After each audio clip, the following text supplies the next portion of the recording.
अरे भाग्यवान, मेरे जूते कहाँ रखे हैं? मुझे बाहर जाने में देर हो रही है। तभी मालती कमरे में आती है। ये रहे आपकी जूते। मैं इन्हें साफ करने के लिए ले गई थी। अरे वाह, तुम कितनी समझदार हो। मेरे बिना कुछ कहे ही सारे काम कर देती हो। तभी मालती झिझकते हुए रमेश से कहती है, सुनिए जी, आपसे एक बात कहूँ, बुरा तो नहीं मानेंगे ना? अरे नहीं नहीं, बेफिक्र होकर कहो। शादी से पहले मैं अपने मायके में नौकरी करती थी। मैं चाहती हूँ कि अब मैं फिर से नौकरी करना शुरू कर दूँ। वैसे भी सारा दिन घर में बोर हो जाती हूँ। देखो मालती, तुम्हारे नौकरी करने से मुझे कोई ऐतराज नहीं है, लेकिन तुम्हें एक बात बता दूं, हमारे खानदान में आज तक कभी किसी औरत ने नौकरी नहीं की। फिर भी एक बार तुम माँ से पूछ कर देखो, अगर वो तुम्हें नौकरी करने की इजाजत दे देती है तो अच्छी बात है। रमेश वहाँ से चला जाता है। फिर उसी शाम मालती अपनी सास के पैर दबा रही होती है। तभी उसकी सास मालती से कहती है, अरे क्या बात है बहू, आज तो ठीक तरह से मेरे पैर नहीं दबा रही। किसी ख्याल में खोई पड़ी है क्या? मैं भी तो जानूं आखिर बात क्या है। दरअसल वो माँ जी। अरे हाँ हाँ बोलो, इतना सोच क्यों रही हो? माँ जी, अगर आप बुरा न माने तो मैं नौकरी करना चाहती हूँ। घर के काम करने के बाद मेरे पास काफी वक्त बच जाता है। मालती की ये बात सुनकर उसकी सास गुस्से में कहती है, अरे बहू, तेरी तबीयत तो ठीक है ना? आज ये कैसी बहकी बातें कर रही है? भला हमारे खानदान में आज तक कभी किसी औरत ने नौकरी की है जो तू नौकरी करने की बात कर रही है? अरे बहू, तू क्या रिश्तेदारी में हमारी नाक कटाना चाहती है? जितना जल्दी हो सके अपने दिमाग से नौकरी का भूत उतार दे। और अब जा, जल्दी से रसोई में जा, खाना बनाने का वक्त हो रहा है। मालती मन मार कर खाना पकाने के लिए रसोई घर में चली जाती है। अगले दिन, नमस्ते माँ जी, कैसी हैं आप? अरे आओ आओ दिवाकर बेटा, बैठो, मैं तुम्हारे लिए चाय मंगाती हूँ। बहू, जरा एक कप चाय तो लेती आना। फिर दिवाकर एक फाइल खोलकर मालती की सास के सामने रख देता है। ये देखिए माँ जी, ये है पिछले महीने का हिसाब और ये रहे मुनाफे के रुपए। एक बार हिसाब देख लीजिए और इन कागजों पर अपने दस्तखत कर दीजिए।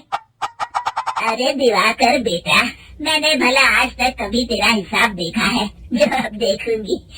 ला बता, कहाँ दस्तखत करूं?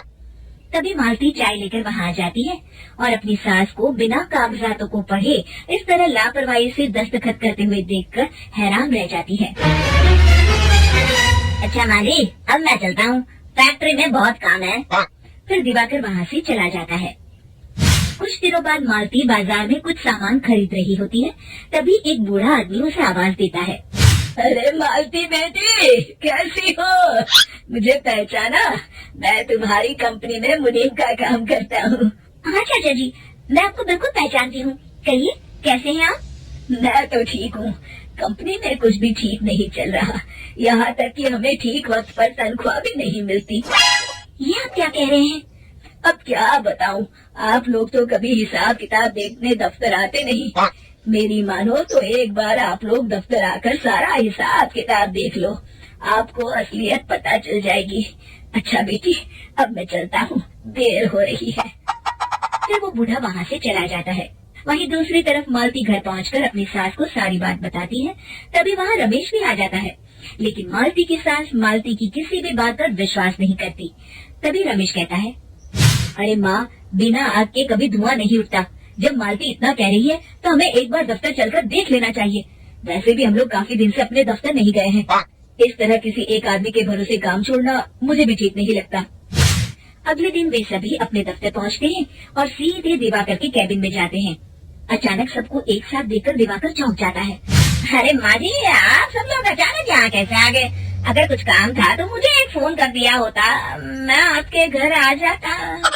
तभी मालती की सास कहती है, अरे दिवाकर बेटा, आज मैं हिसाब देखने दफ्तर आई हूँ, जरा मुझे पिछले 6 महीनों का हिसाब दिखाना तो बेटा।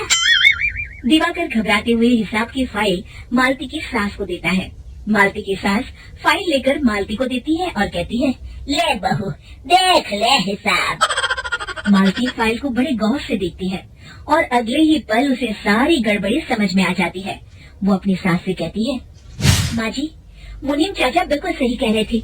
हमारी कंपनी में पिछले 6 महीनों में जितना मुनाफा हुआ है, हमें उसका आधा पैसा भी नहीं मिला। यूँ समझ लीजिए कि 1 रुपये में सिर्फ चवन्नी ही हमारे हाथों में आई है। मालती की बातें सुनकर मालती की सास गुस्से से दिवाकर को पूछती है, क्यों दिवाकर, मेरी बहू जो कह रही है वो सच है? दिवाकर समझ जाता है आज उसका भांडा फूट चुका है। वो गिड़गिड़ाते हुए कहता है, मुझे माफ कर दीजिए माँ जी, मैं पैसों के लालच में अंधा हो गया था। अरे वाह दिवाकर, तू तो 1 नंबर का चोर निकला। इतने दिनों से मैं तुझ पर आंख बंद करके भरोसा करती रही और तू मुझे ही चुना लगाता रहा। अभी के अभी निकल यहाँ से और दोबारा अपनी शक्ल मत दिखाना। दिवाकर वहाँ से भाग जाता है। मालती की सास मालती को शाबाशी देते हुए कहती है, बहू, आज मैं समझ गई कि पढ़ाई लिखाई हमारी जिंदगी में कितनी जरूरी है। मैं बहुत किस्मत वाली हूँ जो मुझे तुझ जैसी बहू मिली है। शिक्षा, पढ़ाई लिखाई का इस्तेमाल सही जगह करके हम दुनिया में बहुत कुछ बदल सकते हैं।